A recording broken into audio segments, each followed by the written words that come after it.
Повестка дня – готовность учебных заведений к началу нового учебного года, пожарная безопасность и подготовка к 30-летию освобождения Гагарского района. И ряд других разных вопросов, которые волнуют нас: статистическая документация, работа библиотек, повышение заработной платы учителям на 10%, очень приятная новость к началу учебного года. Да, это будет от ставки, конечно, процент, но в любом случае сегодня мы все эти ведомости уже подготовили. Я думаю, будет приятным бонусом для наших учителей, которые, несмотря на очень сложное время, всегда очень ответственно и добросовестно подходят к своей работе.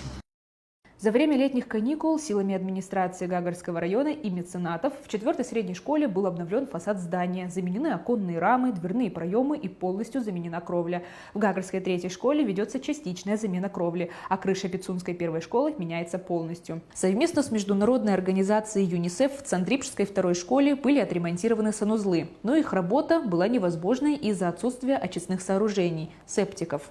Усилиями администрации района этот вопрос был решен.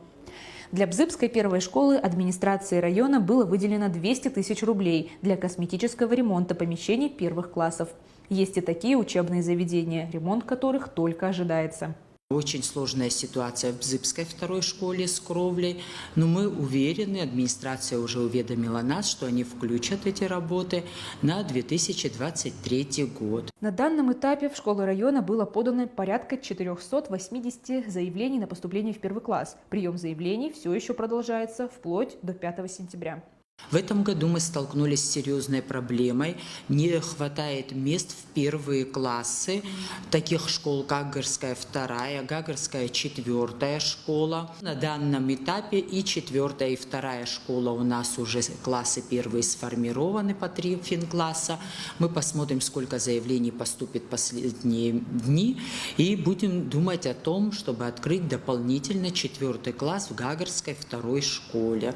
Что касается Пицунды, Цандрипща, Бзыбе, там у нас количество мест достаточное. Все детки, которые подали заявление, были зачислены в первые классы. Начало учебного года – это всегда траты для семей с детьми. Покупка необходимой канцелярии, школьной формы, учебников.